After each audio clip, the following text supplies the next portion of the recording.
Hi అండి, నమస్తే. Welcome back to our channel. ఇవాళ ఇంట్లోనే సాంబార్ పౌడర్ ఎలా ప్రిపేర్ చేసుకోవాలో చూసేద్దామా. మరి చాలా రుచిగా, ఎంతో టేస్టీగా సాంబార్ కూడా ఎలా ప్రిపేర్ చేసుకోవాలనేది చూద్దాం. అందరికీ తెలిసినదే, కానీ నా స్టైల్లో నేను ఎలా సాంబార్ చేస్తాను అనేది ఇవాళ అయితే మీతో షేర్ చేస్తాను. మరి సాంబార్ పౌడర్ ముందుగా ఎలా ప్రిపేర్ చేసుకోవాలో చూసేద్దాం. ముందుగా సాంబార్ పౌడర్ కోసము కందిపప్పు, శనగపప్పు, మినప్పప్పు సేమ్ క్వాంటిటీస్తో ఈ 3 తీసుకోవాలి. నేను ఇక్కడ కప్పు కొలతతో చూపిస్తున్నాను, మీరు గ్రామ్స్ ప్రకారం కూడా చూసుకోవచ్చు. దానికంటే కొంచెం తక్కువ ధనియాలు కూడా తీసుకున్నాను. మిరియాలు, జీలకర్ర వాటికంటే కూడా ఇంకా తక్కువ తీసుకోవాలి. మెంతులు మరీ కొద్దిగా, 1 టేబుల్ స్పూన్ అయితే సరిపోతుంది. ఒక పెద్ద టేబుల్ స్పూన్ మెంతులు కూడా కొంచెము ఎండుమిరపకాయలు కారానికి. మనం సాంబార్లో కూడా కారం వేసుకుంటుంటాం కాబట్టి సాంబార్ పౌడర్ మరీ చప్పగా లేకోకుండా రుచిగా ఉండాలి కాబట్టి కొద్దిగా కారానికి తగ్గట్టుగా ఎండుమిరపకాయలు అయితే వేసుకోవాలి. ముందుగా ప్యాన్ హీట్ చేసుకోవాలి. ప్యాన్ హీట్ అయిన తర్వాత ముందుగా శనగపప్పు, కందిపప్పు, మినప్పప్పు వీటిని నిదానంగా వేయించుకోవాలి. మినప్పప్పు వేయించేటప్పుడు ఎప్పుడైనా కానీ మంచి స్మెల్ అనేది వస్తుంది. చూసారా, కొద్దిగా కలర్ టర్న్ అయింది కదా. ధనియాలు కూడా వేసుకోవాలి. వీటిని కూడా నిదానంగా వేయించుకోవాలి. ఇందులోనే మిరియాలు, జీలకర్ర, మెంతులు అన్నిటినీ వేసి నిదానంగా వేయించుకోవాలి. ఇవి కాస్త వేగిన తర్వాత ఎండుమిరపకాయలు కూడా వేసుకోవాలి. వీటన్నిటిని సిమ్లో పెట్టుకొని దోరగా వేయించుకోవాలి. ఇలా వేయించుకున్నాం కదా, ఇప్పుడు వీటిని పూర్తిగా చల్లారనివ్వాలి.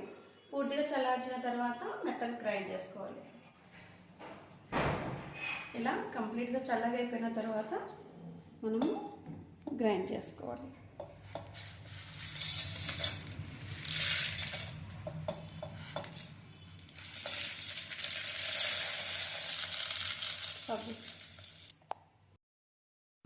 చివరిగా చిటికెడు పసుపు కూడా ఇందులో వేసుకొని వీటన్నిటిని మెత్తగా బ్లెండ్ చేసుకోవాలి. ఇలా సాఫ్ట్ టెక్స్చర్లో మెత్తగా బ్లెండ్ చేసుకున్నామంటే మనకు ఒక మంచి స్మెల్ అనేది అప్పుడే తెలుస్తుంది.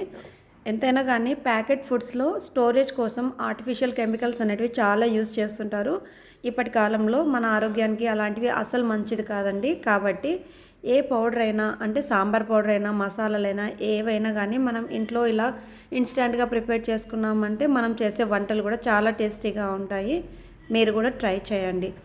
అదే కాకుండా మనం ఈ సాంబార్ పౌడర్ ప్రిపేర్ చేసుకున్న తర్వాత మనం బ్లెండ్ చేసుకున్న టైంలో హీట్ అవుతుంది కదా, వెంటనే మనము స్టోరేజ్ చేసుకోకుండా పూర్తిగా చల్లారిన తర్వాత స్టోర్ చేసుకున్నామంటే 6 నెలల పాటు నిల్వ ఉంటుంది. సాంబార్ పౌడర్ ఎలా ప్రిపేర్ చేసుకోవాలో చూసాముగా. సాంబార్ ఎలా చేయాలో కూడా ఇక్కడ నేను చూపిస్తున్నాను. అందరి ఇళ్ళలో చేసేదే అండి, కానీ మా ఇంట్లో నేను ఎలా ప్రిపేర్ చేస్తాననేది మీతో ఇవాళ షేర్ చేసుకుంటున్నాను. అందుకోసం కావాల్సిన కూరగాయలు కూడా కట్ చేసుకోవాలి. నా దగ్గర క్యారెట్, బెండకాయ మాత్రమే ఉంది. మీ దగ్గర ఎటువంటి కూరగాయలు ఉన్నా కూడా మీరు కట్ చేసుకోవచ్చు. ఇక్కడ నేను ఎర్రగడ్డ, టమాటో, పచ్చిమిర్చి, క్యారెట్, బెండకాయ అయితే ముక్కలుగా కట్ చేసుకున్నాను. పప్పుకు తగ్గట్టుగా తగినంత చింతపండు కూడా నానబెట్టుకున్నాను. ముందుగానే కందిపప్పు కూడా ఇలా మెత్తగా ఉడికించుకొని పెట్టుకోవాలి. ఇందులో మరేమీ వేయలేదు, నేను చిటికెడు పసుపు వేసి మెత్తగా ఉడికించుకున్నాను. పప్పును కూడా మెత్తగా బ్లెండ్ చేసుకొని తగినంత ఎసరైతే వేసుకొని రెడీగా ఉంచుకోవాలి. ఆ తర్వాత స్టవ్ మీద బాండి పెట్టుకొని హీట్ చేసుకోవాలి. తగినంత నూనె వేసుకొని జీలకర్ర, ఆవాలు వేయించుకోవాలి. ముక్కలుగా కట్ చేసుకున్నటువంటి ఎర్రగడ్డ, పచ్చిమిర్చిని కూడా దోరగా వేయించుకోవాలి. ఎర్రగడ్డ కాస్త రంగు మారిన తర్వాత మనం ఏ కూరగాయలు అయితే కట్ చేసుకున్నామో వాటిని కూడా ఇందులో వేసి మెత్తగా మగ్గించుకోవాలి. నేను బెండకాయ కట్ చేసుకున్నాను కాబట్టి ముందుగా వేయడం లేదు, ఎందుకంటే బెండకాయ జిగురు ఉంటుంది. ముందుగా వేసామంటే సాంబార్ అంతా బంకలాగా సాగుతుంది. కాబట్టి కూరగాయలన్నీ మెత్తగా మగ్గిపోయిన తర్వాత టమాటో కూడా ఇందులో వేసి మెత్తగా మగ్గించుకోవాలి. చివరిగా బెండకాయ ముక్కలు కూడా వేసుకోవాలి. రుచికి సరిపడా కారం వేసుకోవాలి. చిటికెడు పసుపు కూడా వేసుకొని ముందుగా తీసి పెట్టుకున్నటువంటి చింతపండు గుజ్జును కూడా ఇందులో వేసుకోవాలి. కూరగాయలన్నీ పులుపు బాగా పట్టేలాగా ఒక 2 నిమిషాలు చింతపండు గుజ్జులో బాగా ఉడికించుకోవాలి. ఇలా ఉడుకుతున్న టైంలో మనకు తగినంత ఉప్పు కూడా వేసుకొని ఈ కూరగాయల ముక్కలన్నిటిని బాగా వేగించుకోవాలి. ఎప్పుడైతే తిరగవాత బాగా వేగుతుందో సాంబార్ అంత రుచిగా ఉంటుంది, గుర్తుపెట్టుకోండి. ఇలా కూరగాయలన్నీ మగ్గిపోయిన తర్వాత రెడీగా పెట్టుకున్నటువంటి పప్పు ఎసరని కూడా ఇందులో వేసి తెరలించుకోవాలి. సాంబార్ కాస్త తెరలి చిక్కబడిన తర్వాత ముందుగా తయారు చేసుకొని పెట్టుకున్నటువంటి సాంబార్ పౌడర్ని కూడా ఒక 2 లేదా 3 టేబుల్ స్పూన్లు సాంబార్లో వేసుకోవాలి. మరొక 5 నిమిషాలు సాంబార్ని తెరలించామంటే మంచి స్మెల్ అనేది వస్తుంది. ఇంతేనండి, రుచికరమైన సాంబార్ అయితే రెడీ అయిపోయినట్లే.